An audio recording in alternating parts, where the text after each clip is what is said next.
do you do? Oh boy, that was a rough start. I think as people sort of slowly disperse from the evening's impromptu forum, Warwick just takes a moment to himself and just stands alone in the night air and kind of looks to the sky a moment and thinks to himself. He thinks he has some ability to probably to get past the bandits and get to Saberhold, but getting there and back before the 3 days are up is a risky proposition, and there's no guarantee he'd even be able to get help when he got there. You don't want to do get help? No, I don't have a big beefy brother to lean on for that.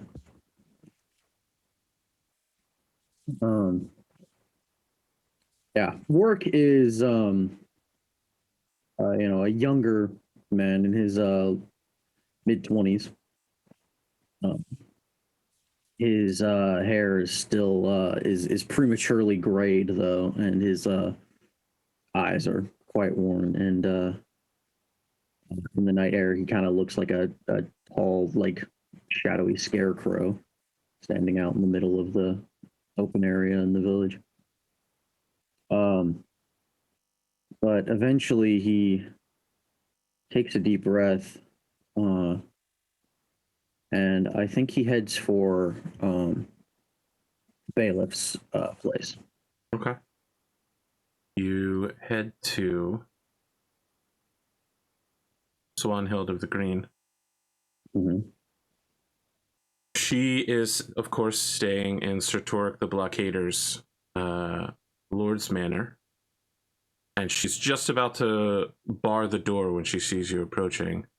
And she nods as you approach and says, Warwick, we will need your services in the day to come, I think. I will make sure to prepare recompense for your work.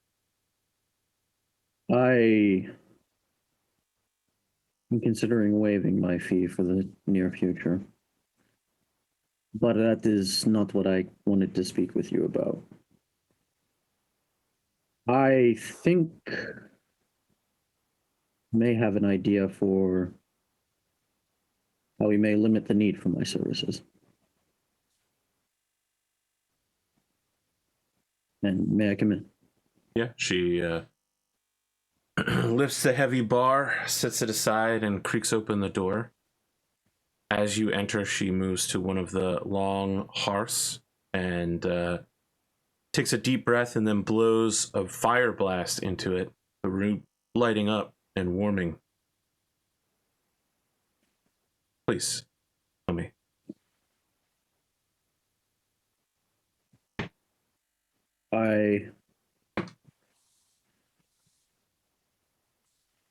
I believe I could make it to Saberhold, but I do not know that I could make it in time and bring back sufficient help to save the village in 3 days. You think that you can make it past Justin? If by stealth or perhaps by force? Not by force, but like maybe one person going with me. I think two of us could together. We live here. This is our home. I know these lands fairly well. I've lived here my whole life. I think I could use that advantage, use the mountains, and make it past. Who would you take with you?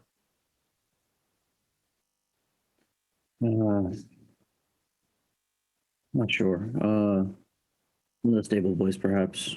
Someone young, able-bodied, able to keep up with me. Just an extra person to watch my back.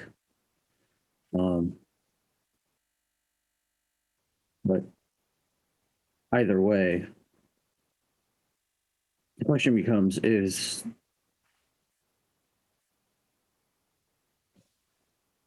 Home can be replaced. People cannot. And simply, if we pay Justin, we may not be able to survive the winter. We will quite likely not have enough food. We need the apples.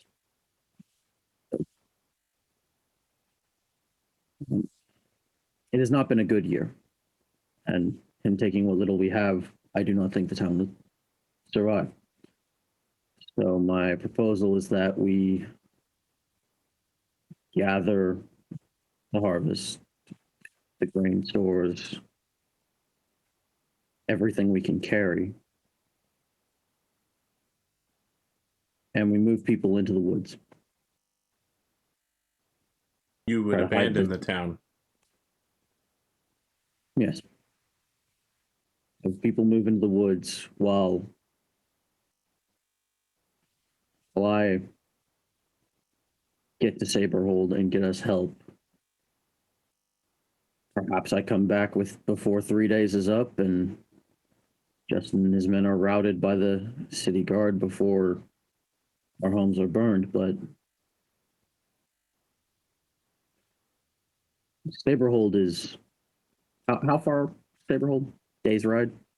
Yeah, I mean, like a real fast runner or a horse could get there in like 3/4 of a day, half a day, if you really pushed it.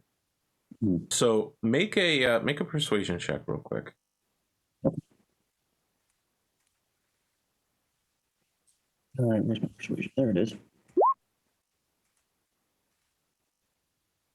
Like an 18. She holds up a hand and pulls out a bag from a satchel and throws it on the table and says, "That is 12 gold pieces. You may take one of Sir Torik's horses and ride north, and anyone you can convince to go with you. I will gather whoever I can up and lead them north to the Church of Cam. Perhaps the priestess will shelter us at least for a few days."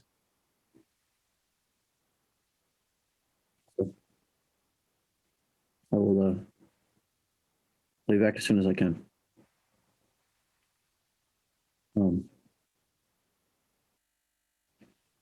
Godspeed. Yeah. Takes the pouch. Just tosses it in like a belt like pocket that he's got. And heads to his house to grab his stuff and who would I take with me?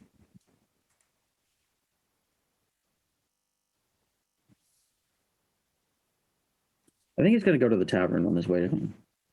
Okay.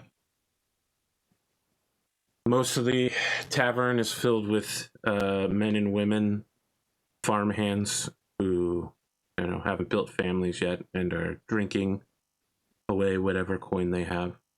There are several small groups that have formed up, either to debate discussion or to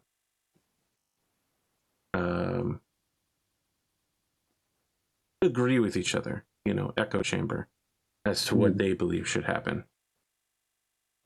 Yeah, what's the vibe? What am I here? What's work hearing? I mean, it's thoroughly mixed. A lot of drunk people are like, you know what, we should just go thump him. He can't be that tough. Some are saying that we can ignore him. Others believe the city guard will come. It's very mixed, but violence is on a lot of people's minds. Worry too. Yeah.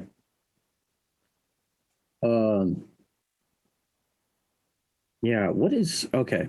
So this guy, Justin the unassailable. Yeah. He I assume he's like notorious, right? You can make a history check to see if you've ever heard of him before. All right, let's see. Proficient, but also not terrible. Or is a slightly learned man. Okay. Just in the unassailable, is like he was a low level lieutenant from a sort of bandit organization in the south. Since then, you know, his gang has kind of fallen apart. He's been spotted as he travels north with various companions as he picks up and loses folks. But he's just kind of a pretty strong human wearing fairly good gear. He's got a great sword and pretty good armor.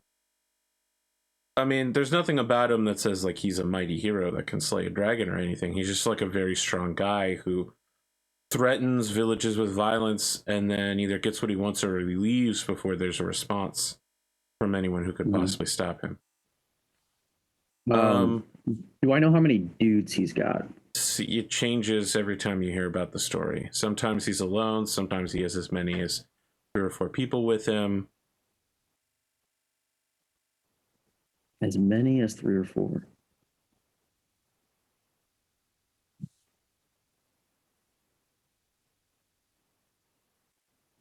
All right.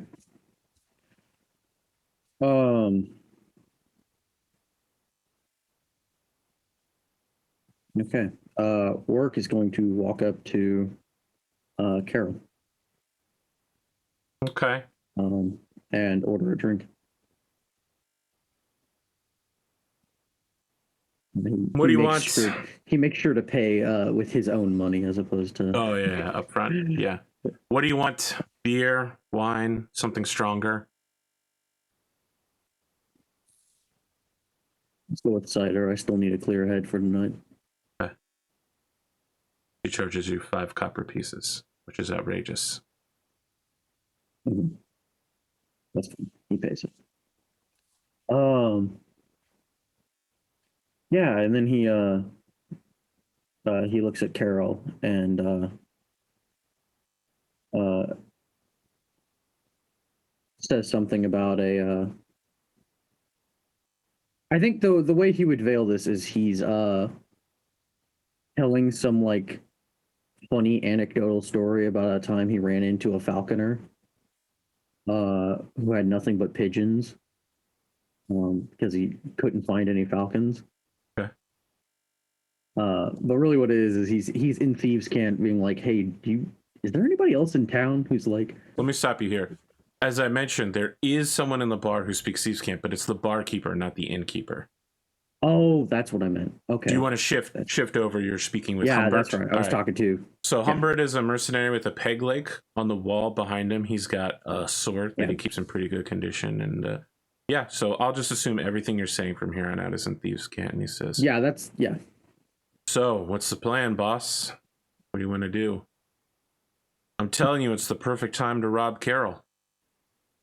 Take everything she's got. I mean, I've been working on this scheme for ages. We rob her, then we just say that we got, killed by the bandits. You know, no one will ever question it. We disappear into the night.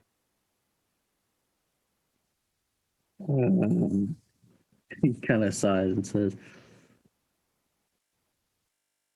I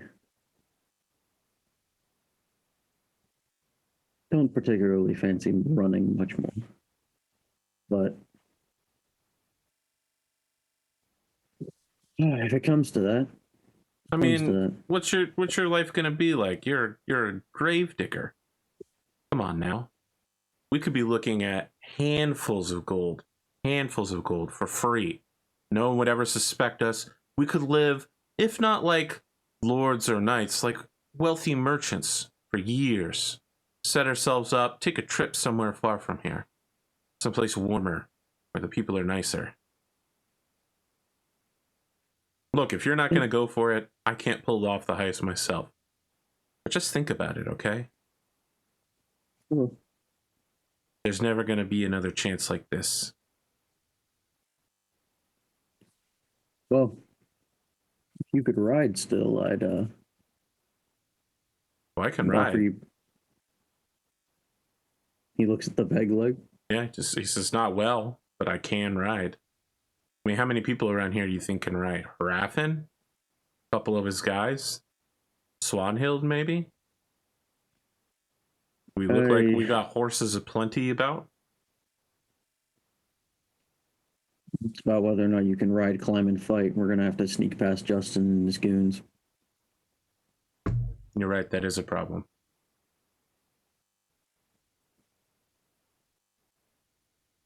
One way or another, I plan on saving this town because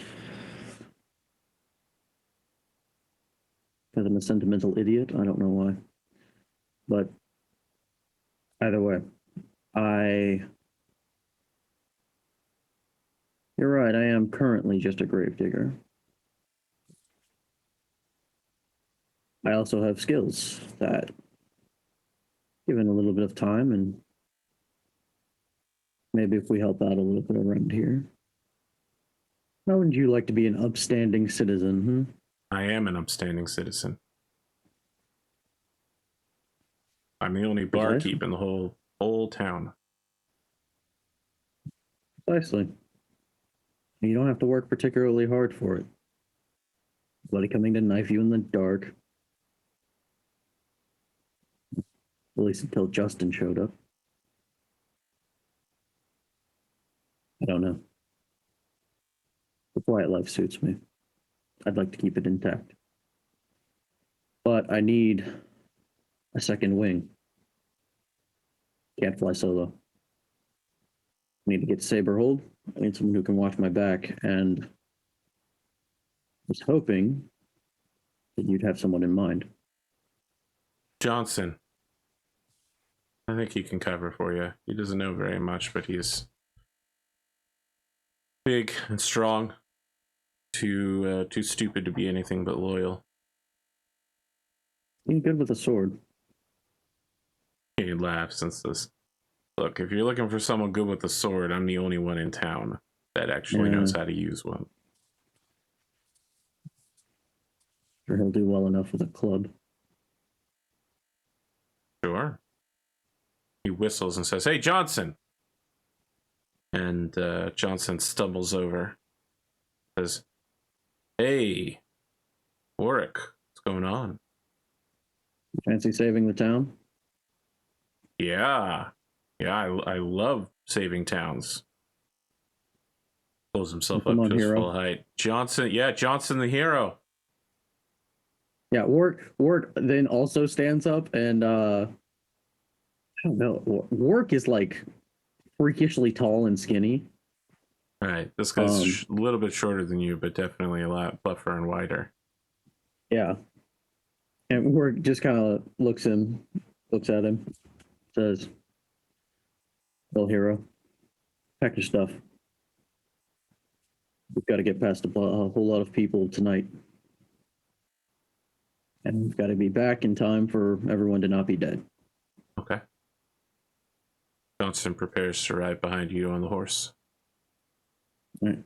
And I'm gonna go grab my stuff and prep the horse while he's getting his stuff. Okay. He puts on an outfit with as little belt buckles or jangly things as possible, and like his paramour prepares him like a loaf of bread and like some apples in a sack with a canteen. Probably not even a canteen, like a water skin. Yeah. Warwick grabs his gear and throws on his like black like stained black leather armor that he's got. I guess actually, it's probably like a gambeson or something more reasonable. Okay. Yeah, it's got just a black dyed gambeson and some thick cotton trousers that he puts on so that hopefully if somebody shoots an arrow at him, it is a little less likely to kill him outright. And then he grabs his long sword, or not a long sword, it's a rapier. Okay. And gets ready to rock and roll. Make a stealth check. All right. Make an animal handling check.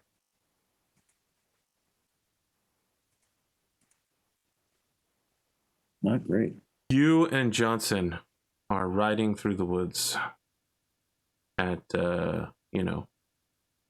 stealth speeds once you approach the pass. And the horse and you and Johnson all fall into a pit. The horse breaks one of its legs and is clearly not going to get out of here without some serious help. You and Johnson are both injured by the fall. What do you mean roll 1d6s? Take 2 damage. All right.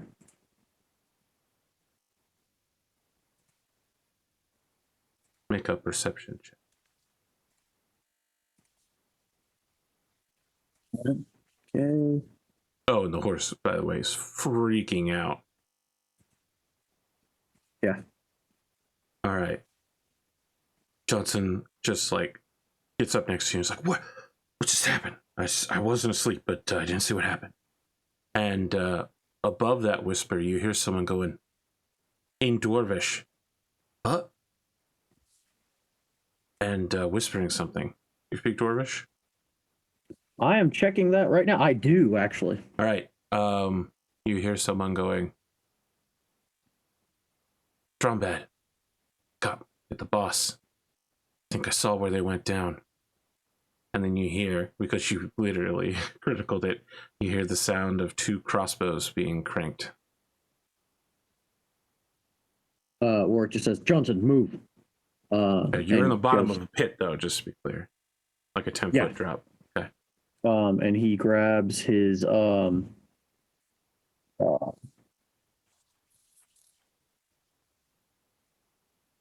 he grabs his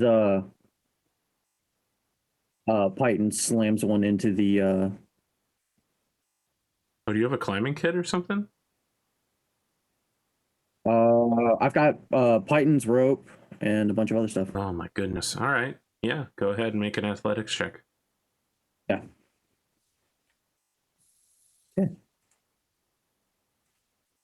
Oh, in the dark of the night, you can barely see with the quarter moon. You tighten up. You're just pulling yourself out of there. Johnson's behind you, pulling himself up as well. The horse is flopping around the ground, screaming like death. You get yourself up to the top. Make a perception check at disadvantage because this is visual and it's nighttime and you're human, so you can't see. Perception disadvantage. How do I do disadvantage? Just roll twice and we'll take the lower. You know what? That's a good way of doing it. It is. Click. Wow, still good enough. All right. You can see that there are occasional embers of a fire, and you know that quite near to your position, there is just off the road, like a rise, like a hill that then goes like a caldera, like a volcano. Someone must be in there with a campfire in order to prevent light from getting out, but you can see the embers rising, and they block out and silhouette a figure, like a squat dwarven figure, who then shifts, the shadow of a crossbow disappearing as it comes in line with their form. Okay.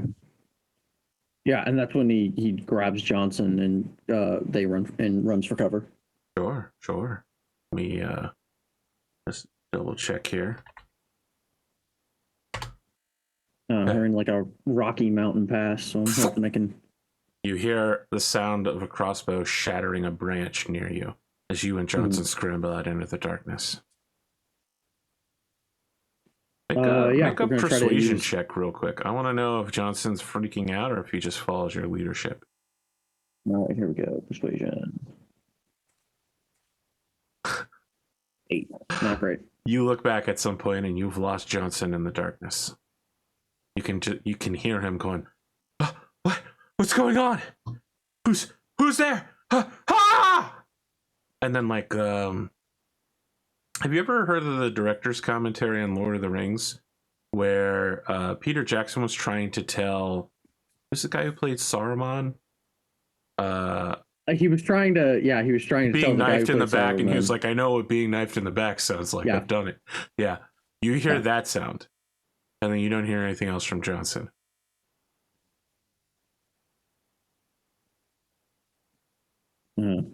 work just I don't know, does a quick like hand sign of the god of death and then keeps walking. Okay. Sure. You continue walking Rest off into in the peace, dark. Johnson. My question is, are you moving towards Saberhold or are you moving towards the town? He's getting to Saberhold. Okay.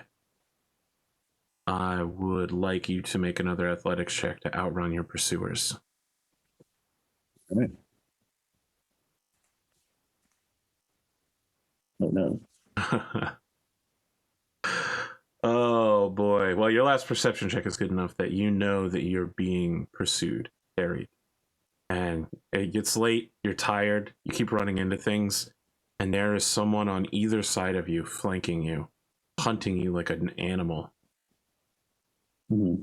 There's no way you're going to make it miles at this point. There will be on you in moments. They have horses? No, they're just on foot. They seem to not be slowed down by the night's darkness. Mm-hmm. Well, they may not be slowed down by the night's darkness. But dwarves can't climb trees for shit. Listen, I direct you towards the documentary The Hobbit.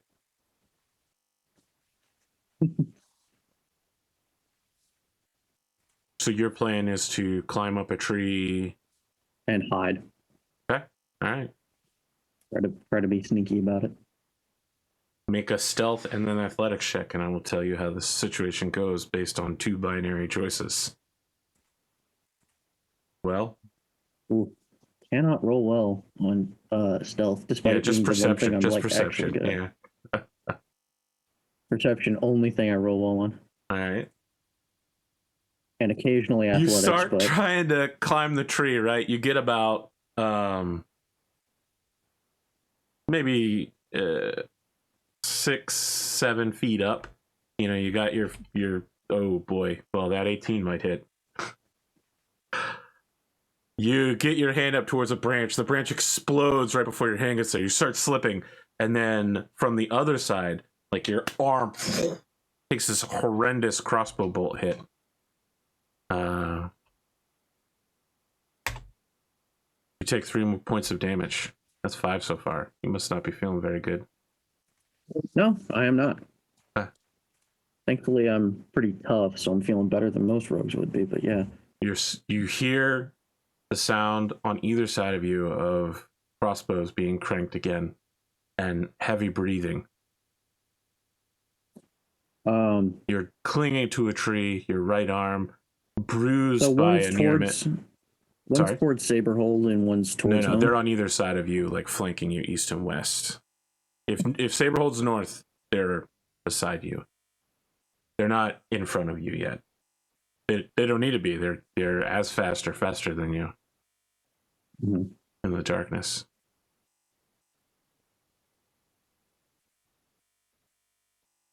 All right.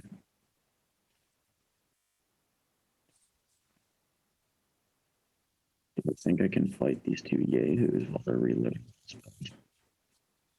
Probably not. But I will go ahead and take this opportunity to move to cover and get a tree between me and these guys, and then take a bow shot at one of them. Okay, but getting cover from one means exposing yourself to the other because they are on opposite sides of you. But yes, go ahead. I mean, we're in woods, aren't we? Yes. Is there not a tree that is either north or south of me Sure. that I could get to the other side of? Sure. All right. I'll buy that. Go ahead and take your shot. It'll be at disadvantage because you can't see. Yes, because I am a human and seeing in the dark is a problem. It is.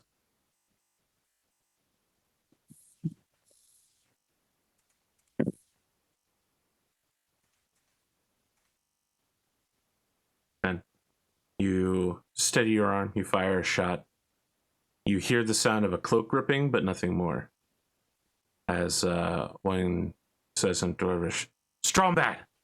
He nicked me, but I think he's a human. Can't see worth shit. Get in behind him with your knives. I'll keep him pinned down. You hear them rustling as another crossbow bolt fires out towards you. Yep, that's gonna hit. I think you're down. I am. Okay, Warwick, the last thing you see in this life or any life, as you're lying on the ground, you don't know what's happened. For some reason, your left arm isn't working correctly.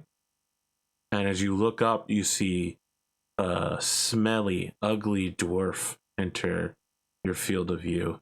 And he squats down. And suddenly you feel very warm. Mm-hmm. And that's it. Orc's dead. True. Well, such is life. If you can't roll above a 10, you'll die. Yeah. This is it's like watching Glimo try to fight Kazuna. Yeah. Wow, Yeah, if you can't roll above a 5, you won't win a fight either. Well, you had the fastest clear of the scenario. Clear. Yeah, that's what we'll sure. call it. I mean, yes, you did fail, but you failed the fastest. Mm-hmm. I don't know. I feel like I really didn't get a lot of the town for you. I mean, did you enjoy your time? I mean, I know that getting shitty dice rolls sucks to hell. So yeah, I honestly I don't mind it. It was whatever. I came in there and I was like, all right, I have a general idea of what I want to do. You know, the town. I'm gonna try to convince the town to like bail on the town itself and go to a more defensible position. And then I only passed perception rolls and then one athletics check to get out of the pit. It was rough. And everything from there was you can't roll. The DCs weren't really that high. You just rolled terribly over and over again. No, I just rolled a nat 1, a 9. I didn't get above a 10 on anything, and that's with my bonuses. Yeah, such is life. It happens. Oh, buddy. And then he had a very good shot once I was in cover. That's true. I was giving you +2 for partial cover, but a 22 is still gonna rock it. Yeah, 22 will hit you pretty much no matter what. There's a dragon out there that disagrees. This is what I get for not playing a fighter one time. Rogue is popular. Almost everybody's played a rogue so far. It's very interesting. Really? I only saw one other. Not everybody put their character on D&D Beyond. Oh, crap. See, I thought rogue was going to be an unpopular one. That's why I picked it. I should have known that everybody was going to play a rogue. I don't want to ruin too much else, just in case you actually watch the show afterwards. Oh, I'm gonna watch all of them. But yeah, it was wild and different. Mm-hmm. I'll say this: if this was Catan, you would get the award for longest road, because you made it farther. You made it physically more distant than anyone else. Mm-hmm. Yeah. I had a feeling that not a lot of people were going to try Saberhold. No comment. So I thought I'd go for it. Yeah. I mean, The reason I made this scenario was to see what different things people would try, and so you took the Saberhold route. Did others take it? I don't want to say, because I accidentally told one of the other players what happened during Henley's run, and then they said, well, I'm actually going to watch them on. I was like, ooh, shouldn't have told you that then. Yeah, I'm definitely going to watch them all. I'm interested to see how everybody else does and see if anybody else can manage to roll above a 10. No comment. It's been a time. Such is life. All right, well, thank you for joining me, and I guess I'll see you next week for more Solaris Nights. The Undertaker requires an Undertaker. Yeah. Don't worry, no one will ever find you. Yeah, that's fine.